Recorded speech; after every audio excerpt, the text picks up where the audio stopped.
Hey everybody! This Hey is guys. this is Tag Talkers. I am Nutty Rapchick, and as always with me is Mr. Matt. Hey guys, what's up?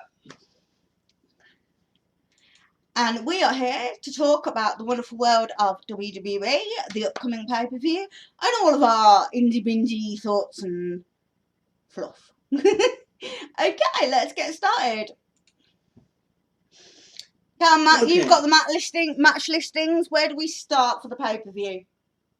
Well, the first match is the pre-show match, which has Kalisto defending the United States title against Alberto Del Rio, also known as Alberto Del Foro.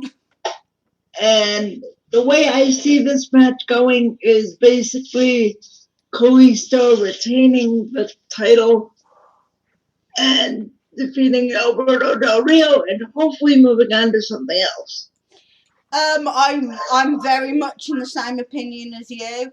I don't like Del Rio. I've never been a fan of his, especially since he's come back, because he doesn't seem to have any enthusiasm for anything he's doing.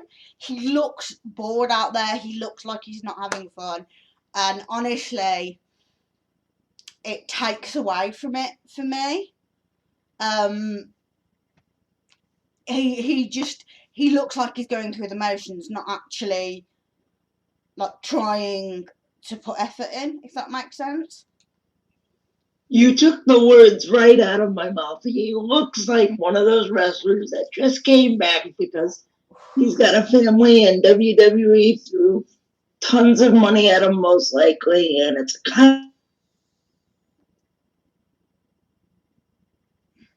got a was right family now. It was not what was going to make him fulfilled as a performer. Yeah, well, from what I heard, the only reason that he actually came back was because he fell out with the people that make Lucha Underground. Fell out, as in had a disagreement. As in, had a screaming round when they said, "We don't want you anywhere near our product anymore." Yeah. Well, and Triple A didn't want him back. Apparently not. Apparently he's burned all his Oh, bridges, and the only place he had left to go was WWE. well, that sucks for him. Um, I don't know. I just,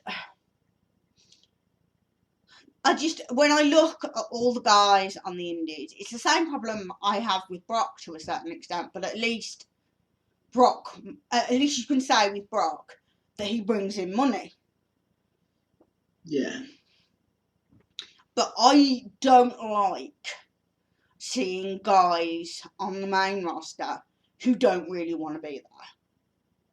When there's guys below them that really want to be there. Yeah, exactly. When there's guys on the indies killing themselves for $20 a night, and then you've got someone like Del Rio who doesn't really want to be there, doesn't really give a fuck, and just make he makes it hard to watch, which is a shame because Kalisto's lovely. Kalisto's a Yeah. cracking guy. Yeah. And you can see what they're building him up as. They're building him up as this generation's Ray. Yeah, and I think he can do it as well. I think he's an extremely talented young man. Yeah. Yeah. It's like you said when we were watching, I think we were watching Raw. You said Kalisto is acting like, I'm young, I'm a rubber band, I can do whatever I want. Now, and that's all well and good, but WWE's got to get through his head that if he wants to have a long career, he can't always take the chances like he took at TLC when he went through that ladder and everything. But Yeah, I mean he reminds me of a young Ray because Ray was much the same when he was younger. He would do virtually anything they asked him to do because he treated his body like a rubber band, because he was ultra flexible, because he could take the bumps, which is fine when you're in your late teens and early 20s. It's not quite so easy when you're 30-something. Yeah. Yeah. So I think that pretty much covers that match. What do you think's gonna happen with it? Yeah, I'm in full agreement with you. Kalisto for the win. Please disappear Del Rio as soon as possible. Okay. The first match on the main show, as it's said in business, the curtain jerker match, is supposedly Chris Jericho versus AJ Styles. Wow, okay. Now, that's what it says on the Wikipedia layout for the card, but it could change. You know. Yeah, it doesn't always work that way. Yeah. I'm genuinely quite surprised about this card because it's the first one I've seen in quite a long time where most of the matches on the main card I have some interest in. Yeah. Well. I've got to say my little piece, if you'll forgive me. Because I want to tell them, the guys who watch us, the little bitsy story about me and you watching Raw and my reaction to AJ Styles. Yeah. Because my reaction to AJ Styles was pretty much a high-pitched squeal and then AJ. Yeah. And guys, trust me, it is like an 8-year-old girl seeing a member of One Direction that they love to death. You know what I mean? It really is in real life, to the point where I gotta go, where I have to look at her and go, would you calm down? Yes, I'm a bit of a fan of AJ Styles, if you hadn't known. I was actually wearing my AJ t-shirt the other day as well. Currently styling the KO shirt. Yes, which is very stylish. Yeah. Yeah, so if I remember right, AJ beat Jericho and then Jericho beat AJ and this is the rubber match? Yes. Right. So I get the feeling that they're gonna put AJ over Jericho because I think Jericho wanted to be AJ's first feud. Yeah. I think either AJ goes over or there's some sort of indecision, which means they end up facing at Mania. Which you know, I from my perspective, I see AJ going over in this and him facing somebody completely different at WrestleMania. I would have liked it to be Kevin Owens because I would like to see Kevin Owens and AJ at WrestleMania if we can't somehow get KO and Sammy. But you know, but if they feud all the way up to WrestleMania and then ended at WrestleMania, I don't care either way. But I would like to see AJ go over and then face somebody completely different at WrestleMania. I must admit, there's every time someone says AJ and WrestleMania in the same sentence, there's just something in my brain that goes, yay! Yeah, because We've it's the one thing this for so long. Oh. Yeah, it's the one thing we wanted, and now, just like we got to see Sting on that stage last year, now we get to see AJ on that stage this year. Yeah. And then hopefully next year we'll get to see AJ and Samoa Joe on that same that's stage. What I was about to say. It's gonna be crazy when we've got Kevin Owens, Samoa Joe, Sami Zayn, and Finn Balor on the same card at WrestleMania. Yeah, that's an indie wrestling fans dream. Yeah, you were literally gonna have to give me CPR halfway through that Mania. Yeah.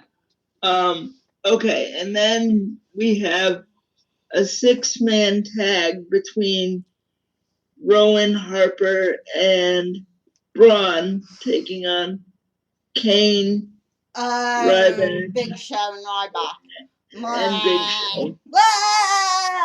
Don't want this match. Basically a match that they really don't have to put on the card, but they are.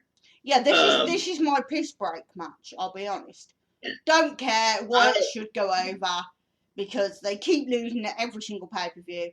So Wyatt's to go over is my vote. Yeah, mine is Wyatt's also. Then we have for the IC title KO defending against Dolph Ziggler with, I do believe, Kevin Owens going over and retaining the title. What do you think? I don't mind if he keeps it. I don't mind if Dolph gets it. Either way, love Dolph, love Kevin. Gonna be an amazing match. Looking forward to that one. Yeah, okay. Then we have Becky and Sasha, meaning Becky Lynch and Sasha Banks, taking on versus the bad girls. Tamina and Naomi. Now, as much as I love Sasha and Becky, I have a hunch that the bad girls are gonna go over. Yeah, I would have said, I don't know, because they've been going over them pretty consistently. So it might be their turn to get revenge. Yeah. Not sure. Could go either way. Yeah. But everybody's really hot on Sasha at the moment. So there's quite a good chance. Yeah, but I don't think the bookers want to give us, the fans, a big Sasha blow-off till WrestleMania. I don't know, because I reckon they're going to do... It depends if they want to do Charlotte and Sasha at Mania or not. Or whether they're going to go with the thing we'll discuss later when we get to Sasha and the girls' belt. We'll discuss that later. Yeah, which of course follows on. But I don't mind. It could go either way. As long as we get a really good match, I don't really mind who goes over. Well, we have Sasha and Becky in a match, so... Yeah, and Naomi and Tamina can hold their own. Yeah. So, yeah, I think it's going to be a really good, fun match. Either there's going to be some sort of miscommunication between Becky and Sasha, or Sasha will turn on Becky, or something will go on. Or Becky will get pissed off and turn on Sasha. Yeah. Because Sasha's getting all the accolades and everything. Yeah.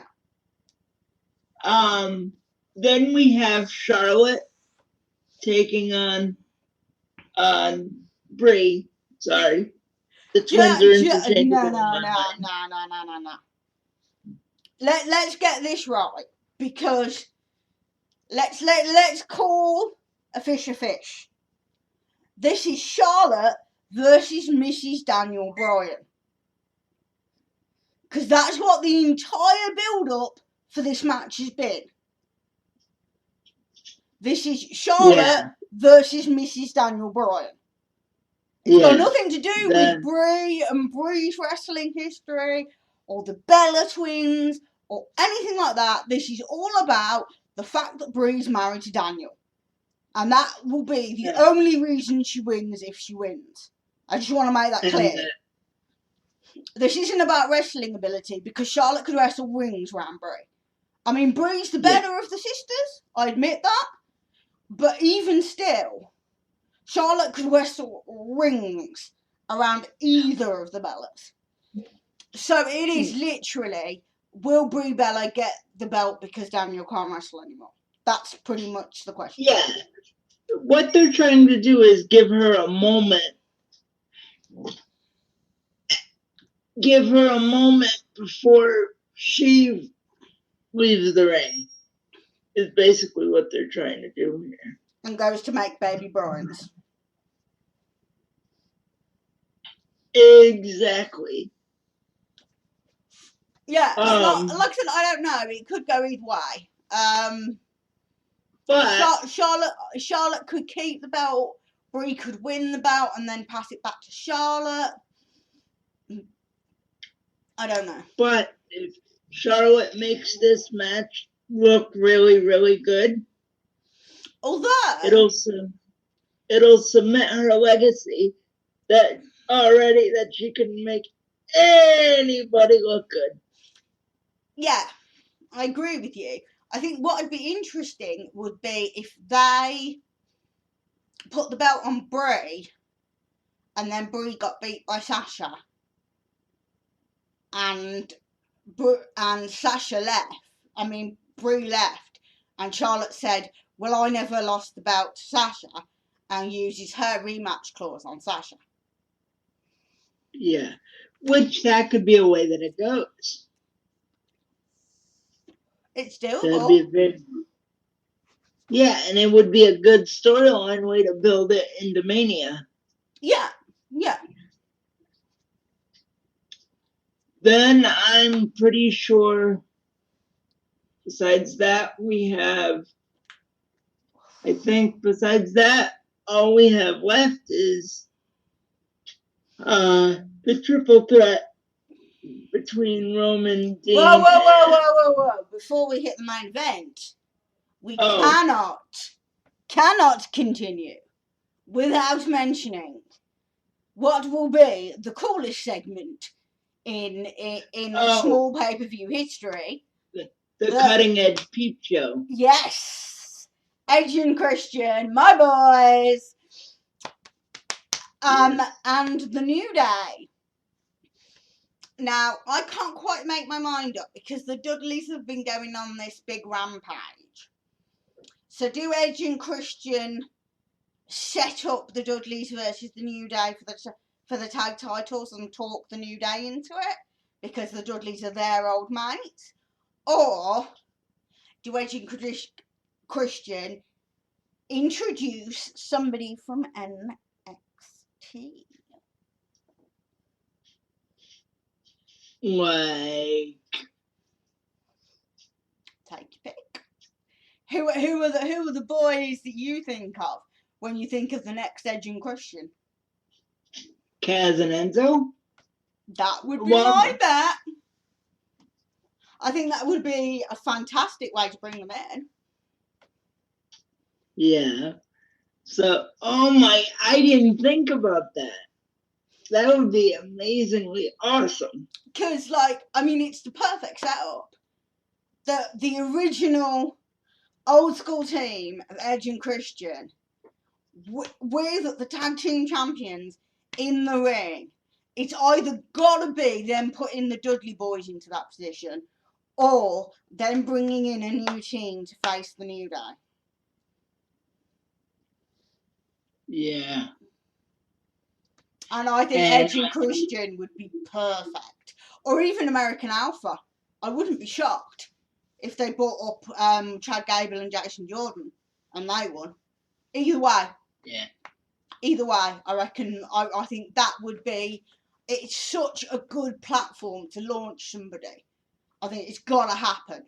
And there's I reckon that there is going to be a tag title match on this pay-per-view. That's the Nutty Rock chick. Where? The Nutty Rock chick seal of predictions is we are going to get a tag title match on this pay-per-view. Yeah, and I don't disagree with you at all. I think it's gonna be a Charlotte. It's gonna be a AJ versus Paige the night after WrestleMania kind of deal, where we don't expect it, and then it but happens. Yeah, and the titles change hands. yes, yeah, absolutely. I like where you're going with that. I definitely think that is going to happen. And then we have the main event. Now, I'm going to set this up by saying from the first time they said we were getting a three-way between Ambrose, Brock and Roman, what was the first thing I said? That you wouldn't be surprised if Dean won. And just before the last pay-per-view, before Dean's Continental match, I mean on Raw, yeah, just before the Intercontinental match on Raw, what did I say to you? You wouldn't be upset if Dean Ambrose lost. I said the only way that Dean Ambrose is winning the three-way is if he drops the belt. And he dropped the belt on Raw, and the second he dropped it, I said to you, now all bets are off. Because that he's walking in without a title, he's dropped the title before the match, and they don't normally do that unless they're going to put another belt on them. And the fans are honestly more behind Dean than they are behind Roman. Yeah, Dean gets a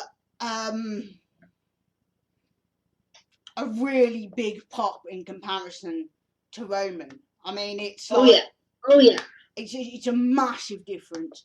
Remember the night after the Royal Rumble?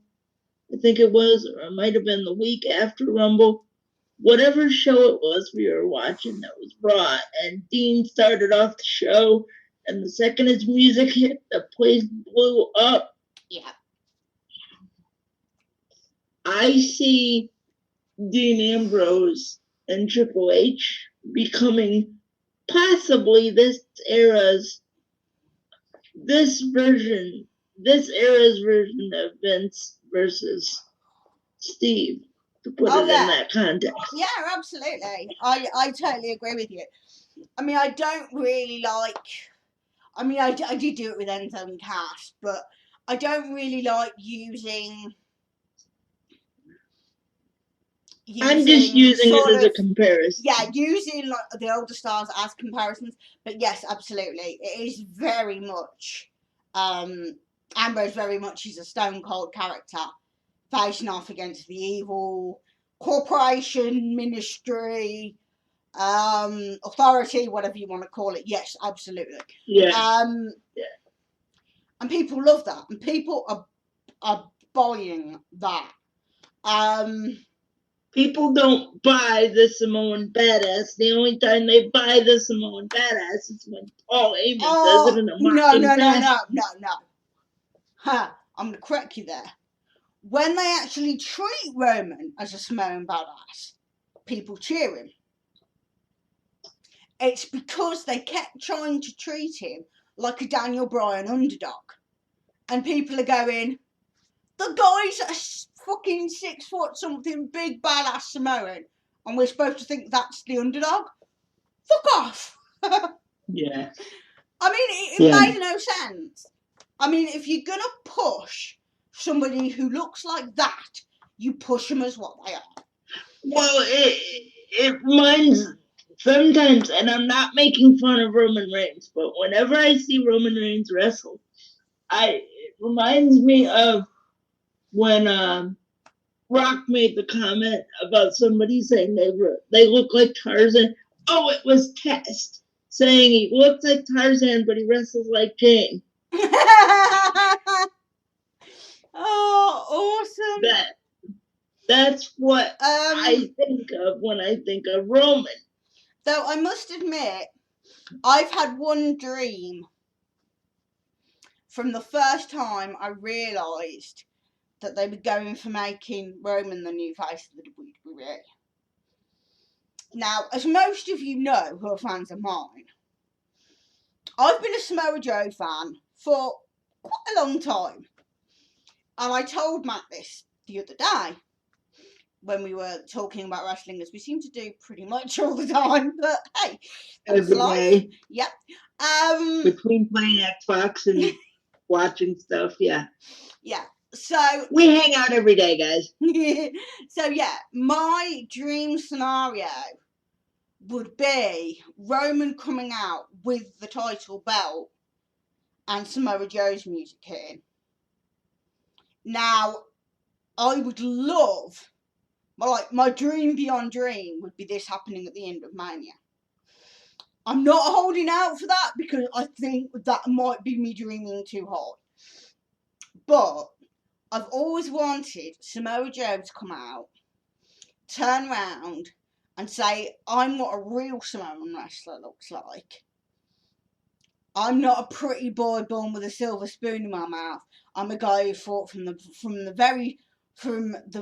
lowest streets all the way up, who didn't have like the family background and all of the links and all of the connections. I fought my way here. I fought every single step, and I'm going to fight you for that. And I've wanted to see that promo since the first time I heard they were pushing Roman Reigns as the next big thing. Yeah. And what I want to see. So Dean Ambrose, unless Roman wins and I get Samoa Joe to face off with Roman, that's there. No, I want to see Dean. I want Dean to win. Yeah. But if I have to put up with Roman Reigns, I will only put up with Roman Reigns if I get Roman Reigns versus Samoa Joe. Yeah, and I don't blame you on that. But yeah. So that's pretty much our rundown of Fastlane, guys. But for now. But I want to go into a couple other things with this video. I want to go into what your thoughts on NXT as of late have been. Either I can go first or you can go first. It doesn't have to be on a topic basis. I just want to throw out thoughts out there that we both have and see what we both think, like we usually do. Okay. Where do we start? Pick an area to start with. Let's say the women.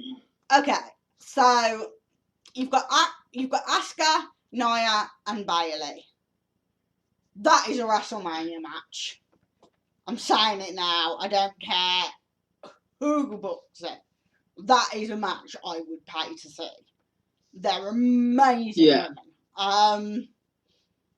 I also like Alexa Bliss, but I think I don't know, she's alright. I can't stand Dana Brooke. I want to smash her head into a wall. It couldn't make her any less attractive. She looks like she's made of plastic. It's just wrong on so many levels. Anyway, sorry, I have a Dana Brooke issue. But I know. The same can be said for Eva Marie. Eva Marie is just all pretty and no follow through. She's the Sable of her generation. Yeah, she really is. I just don't rate her at all. She looks cute on the covers, and she can pull off a catsuit, but that's about it.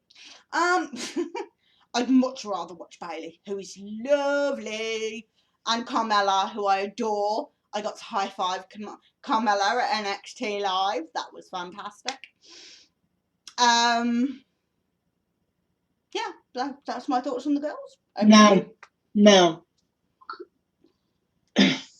I love Bayley. I love Nia because of the fact that she doesn't look like a blonde or red-haired or brown-haired Barbie doll. She looks like a Samoan version of Awesome Kong. Yes. That's what she reminds me of. Yeah, well, no, I don't think she's quite as big as Kong, but she's not. She's a full-figured woman. But I love that. As much of a badass as she is, she's a real badass. But those thighs would definitely keep your ears warm. Sorry. You can tell. Yeah, you can tell that she takes care of every girl she's in the ring with. Oh yeah. I haven't seen her hit a bad leg drop once. No, she definitely knows what she's doing, and she's obviously putting a lot of work in, which is great. Yeah. Bailey is, of course, what can you say about that girl that hasn't already been said? She can just want to hug her and hug her. Yeah. She can work with anybody. She could work with a freaking mop, a paper bag. She can just, oh my God. She's lovely. I love Bailey. Then you got Carmella, who, when she first came in, I just saw her as this blonde girl that was playing a Jersey chick, and now she's really, really, really growing on me. Yeah, to be fair, I think a lot of what helped me with Carmella was Breaking Point. Breaking Ground. Breaking Ground, yes. Point. Ugh. Get it. Was that a pay-per-view once upon a time? Anyway. Yes, it was. Breaking Ground. And seeing her relationship with Cass, and hearing her talk about her relationship with Bailey and how they're such good friends, and it added a level to her that you don't really see just watching NXT. Yeah. I think that was what took her for me from being just another girl to being something special. Yeah. When a diva comes when a woman comes across as, I wrestle in the ring and I do what I have to do, but I come home and I talk about it with my significant other because I care about it that much. Yeah. That earns my respect.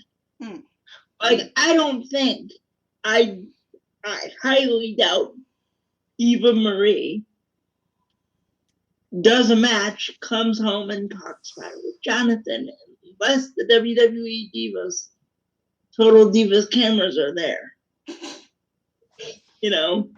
I highly doubt it.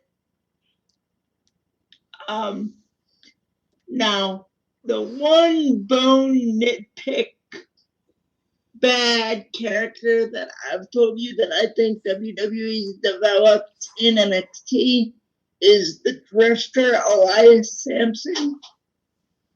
I don't know. See, I don't know whether it's just that they didn't know quite what to do with him, because you've got to remember that as much as NXT is such a massive thing now, it is still developmental.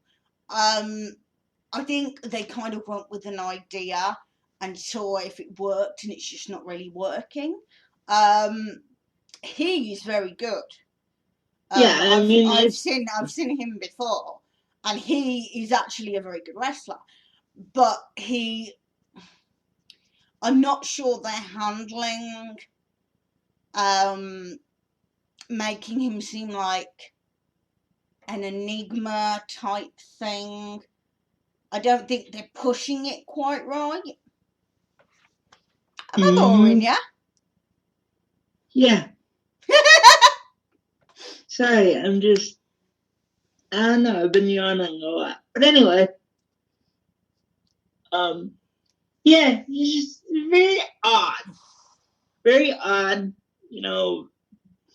but But the thing that makes him even more mysterious, and it's like Paul Heyman said back this summer at Caroline's, Corey Graves is the man in NXT. He's getting everybody over, whether he likes them or he doesn't. He's getting them over.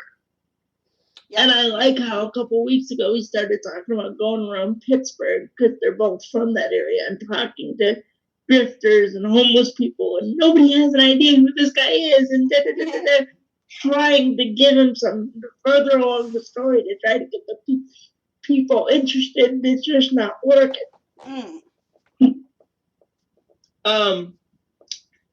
But I know I'm going kind of backwards, but here's the thing about Dana Brooke to me. She reminds me of a Beth Phoenix, just shorter, without the passion and without the charisma. She just, and the stupid thing she does to that poor friggin' announcer backstage, patting him on the head. If I was him, I'd be like, don't you frickin' do it. See, I don't mind that. I don't even mind that she's from the world of bodybuilding. What bothers me is that she looks so fake, and I can't get past it. I mean, I know, like, the way someone looks, they shouldn't be judged by that, and I'm the first person to shout when someone does it about women who have curves. But the thing with Dana is she's just so two-dimensional. There's no depth to her. Yeah. She's just sort of, look, I'm a Bratz doll. And that's all she is. There's no... It doesn't... Even when they do Breaking Point and they're trying... Breaking Ground. Yeah, sorry. Breaking Ground. And they're trying to put her over as a person. She just still comes off as really two-dimensional. Yeah. Like, she hasn't really got her own personality. She just morphs on whoever she's close to. Yeah. Do you know what I mean? And, there's just something slightly about her. Oh, yeah. And the other thing I wanted to say is about the women of NXT is Asuka. We love Asuka. Holy shit. Yeah. Talk about the complete package of a woman's wrestler. I mean, she is lovely. I think the only thing that's even close to holding her back, and to be fair, they're working around it beautifully in NXT, is her lack of English microphone skills. But they're using that. They're doing absolutely what they should do with people who aren't so good on the mic. Work around it. And they're doing that with her, which I think is fantastic. But the best thing about Asuka is she doesn't need to talk. All she needs to do is say the person's name and smile. Yeah. Just a fucking smile, and that says everything. Like, for example, not last night, but the week before, when she saved Emma and Bailey, and then just went and brushed the belt 3 times and smiled. That said everything. Yep. Yeah. And it was like, oh boy. Keep it nice and pretty for me. Yeah, absolutely. Like I said, that match is going to be so good when we finally get that. It just scares. I just have to say this. The only thing about Asuka that scares me is when they put a newbie in the ring, like a breaking ground, like newer girl in there with her, and she goes to kick him. That scares the daylights out of me every time. Yeah, I think they are sort of, in some ways, they're sort of using Asuka as sort of a gateway, if you like. where they're putting people in the ring with Asuka and going, if you can take 10 minutes with this girl, then you're on the right track. But yeah, Asuka is amazing, but she's been amazing for a long time. It's just that she's now amazing to a whole new audience. But it's like I've been saying, like I got you to watch Wrestle Kingdom 10. Because there is so much good stuff going on in Japan. The wrestling there is amazing. And now I'm addicted to it. Sorry. It's okay. It's quite alright. It broadens my wrestling world knowledge and watching but how others work. There are some really good. There are some really good ones. But I'm the other thing I want to go on then. The other thing I want to talk about NXT wise is the tag team division. Because right now, the tag team division is by far the hottest thing on that show. I mean, they've got two awesome face teams and two heel teams. Well, we have, and then you've got the Vaudevillains who have just gone heel. I still think the Vaudevillains have got a lot of run left in them. I think they're really good. Yeah. Well, we have Dash and Dawson, the tag team champions, which I like them. They remind me of an old school team, but they're missing a little something. Yeah, they're all right, but the thing with them is I don't know whether it's the guys themselves have chosen to do that sort of charismatic plus just straight out get you in the ring and hurt you gimmick. Personally, I don't like it because it makes them it creates that one-dimensional thing that I have a problem with. You don't really hate them because they're good. Yeah, exactly. They're all right. They're quite good in the ring, but they're just not.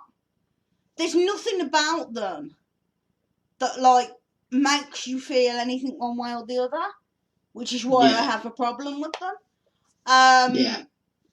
But I suppose they can get away with it in NXT because they're going against these ultra charismatic faces. Yeah. But I always thought the best heels are charismatic in themselves.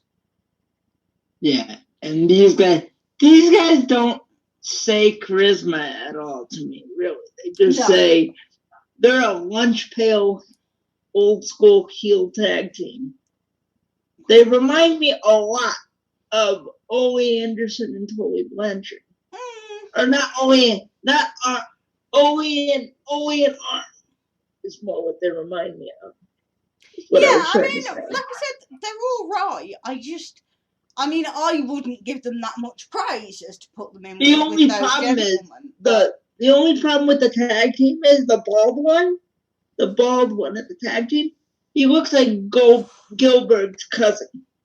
Okay, but doesn't that say everything about the tag team that you don't know which one's which? Yeah.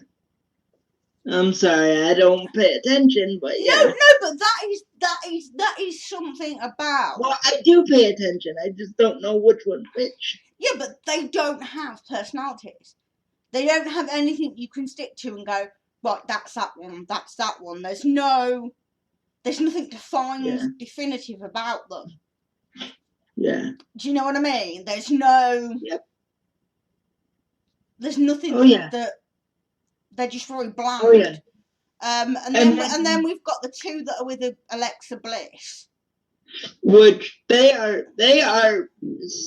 mixed up in some sort of metrosexual, homosexual. I don't know what they are. Since they started coming out in Freddy Krueger outfits, I've just been like, what? With her with the nails and stuff. Nah. No. Doesn't make any sense whatsoever. They're in these ripped fishnet shirts and Yeah, no, I'm braiding not. hair and Yeah, I don't get them at all. yeah, it's beyond strange. It's like Alexa's the midget dominatrix of those two, and those two are just like wrapped around her finger. But Yeah, they're just sort of. I'm trying to remember their names. it's Blake and Murphy. Ah, yes. Very vaguely remembered that. But no, I just, again, Yeah. I don't think they really Every time have they've anything. come out, you've said the same thing to me. They Yeah. remind me of a gay tag team or something Yeah. like that. Yeah, they don't have. Which is See, okay if that's what they. you've got the vaudevillains, and they've got so much character. You've got Cass and Enzo, who've got loads of character. You've got the American Alphas, who have got a lot of I was gonna get to personality. next. Who've got so much personality, even though they are very classic wrestlers. They're Olympic level classic wrestlers, but they've got loads of personality. So you've got these teams. Going back further, you had Ascension and the Lucha Dragons. You had teams with a lot of personality. And I think what they're lacking at the moment is in their two main heel tag teams is that personality. But Yep. I love American Alpha. Jordan, Jordan, Jordan, Jordan, Jordan, Jordan, Jordan, Gable, Gable, Gable, Gable, Gable. See, I know their names. But that's what I mean. It's you have to have that personality to get across.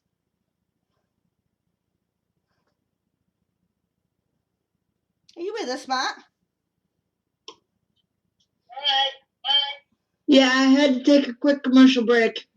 Okay. Sorry, guys. It's alright, I can edit that out, don't worry.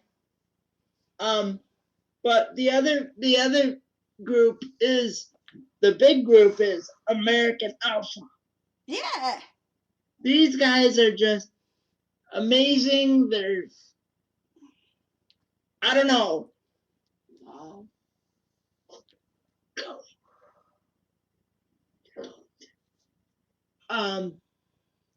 But I love the fact that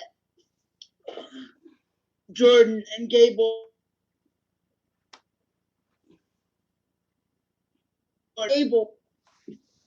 Gable really did unlock something in Jordan, and it's unbelievable to see it.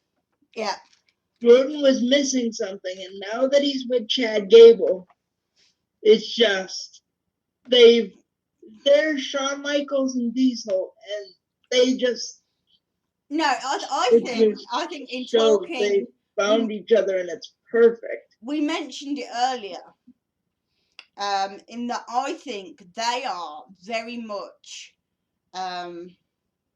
also like an Edge and a Christian. Yeah. Because Jordan's the quieter one, and Gable's the more sort of out there one, and he brings Jordan out of his shell. And I think that's very much Edge and Christian. Because I think Edge has always been the more goofy one, and Christian's always been the slightly more reserved one. But Edge brings him out of his shell. Yeah. And I think that's very much true of Gable and Jordan. Yeah. Yeah. I mean, you've seen it in previous matches, but the one that I really got hyped up for and saw it in was on last night's episode when they all cleared house, and then it was Kaz and Jordan in the ring, and they were head to head, and they just both marked out in front of each other, and they're like, both screaming at each other. You didn't see that in Jordan when he first started. No, yeah, they have bought it out of each other, and I think American Alpha are going to be massive. I think they are going to be the team to beat in the future. And I think that American Alpha is going to be a hot tag team, and they're probably going to hold the tag titles a couple times. But if they ever decide to split these guys up, I honestly think you can't. Vince won't be able to deny Chad Gable. No, he's brilliant. I think he's Nor awesome. will he be able to deny Jason Jordan if Jason Jordan can keep his confidence up. You can't deny that kid either. Yeah. One thing I told you while we were watching the last night's episode this morning was that the one thing I noticed you don't want to do, you don't want Chad Gable to get you on the mat. If you do, you're fucked. Oh yeah, that guy he's doesn't let you go. Both of them are technically amazing, but like I said, they're technically amazing, and they've got the personality, which to me is what makes a difference. Yeah. Now, because I forgot to mention this, I wanted to ask you real quick. What did you think of Bayley and Carmella's match from last week? Oh, I thought it was great. I love seeing those two in the ring together. When I watched that match, I thought immediately after watching that match was basically Carmella's coming out party, saying, "Hey, I can do this." I think to be fair, they're building up Carmella to be the face of the division when Bayley hits the main roster. Yeah, because I don't think Naya's gonna have to be there too much long. Like, I could see her being there for another 6 months, 6 to 8 months, but I don't see her having to be there too much longer. Because if you think of it this way, Nikki's out, Bree's leaving. I know she's supposedly leaving in the summer. That's what people say, but I think she's leaving before then. Because I think WWE is going to give her release earlier. Because I think right now she just wants to be home with Brian. So that's 2 divas out. And those spots have to be filled. And so I think Bayley will be up sooner than later. And then Nia. Because there's no way shortly after that. What? And Asuka's can't be far behind. Yeah. No, not at all. So anyway, so that's our thoughts on that match, was just basically Carmella's coming out party and Bayley's like, yeah, I can work with anybody, which you already do. Yeah. And the last thing we have to cover on NXT is the heavyweight division. Now, Finn Balor's still the champion. Yes. He's had tremendous matches since he's been champion. He had a tremendous match in London with Joe. Yep. I mean, that man how great he. Yeah, that man just shows how great he really is. And then he had a match a couple weeks ago with Apollo Crews that was just wow. It was just his thing saying, I may retain the title, but I'm making sure this guy is champ. You guys know what this guy's got. Yeah, I mean, Apollo Crews is amazing. But the interesting thing is, since Sammy's been back, what they've been doing with the number 1 contender, it's like when they did the 3-way with Baron and Sammy and Joe, Baron tapped out, but there was no definitive winner. Yes. And then last night, Sammy and Samoa Joe had a match, and it was a knockdown drag-out affair, which Sammy, gotta love him. The guy looked like he had been murdered at least 7 times. I love Sammy. Yeah. if you want to learn how to sell, just watch Sammy. And it's like you said, it's a blessing of the skin tone people of Europe that when you folks wrestle, you can tell when you're actually getting hit because you can see the bruises and the welts and everything really, really well. Yes. And it's amazing because it's like you and I talked about. It's like I was so excited that I told you the finish of the match before we even watched NXT this morning. And usually you hate finishes where both guys get counted out, but that one was done perfectly. So well, there was nothing wrong. Yeah. That's what a good so-called dusty. That right there's a dusty's record. Not when everybody runs in. When there's a pin count made or a double count out, but it's done so well that you don't care. Mm-hmm. That's a true dusty finish, people. Because both Samoa Joe's shoulders were down and Sammy's shoulders were down. And on top of that, both combatants had a part of their body on the other one. Yeah. And you're watching that going, damn, that's how it's done. Yeah. You know, it's not the way Vince McMahon or whoever writes their finishes up there with roll-ups does it. Roll-ups are lazy. This wasn't lazy. This was perfect. Being in the heavyweight division, though, I like that I've really seen over the past couple of months even, some real development on Baron Corbin.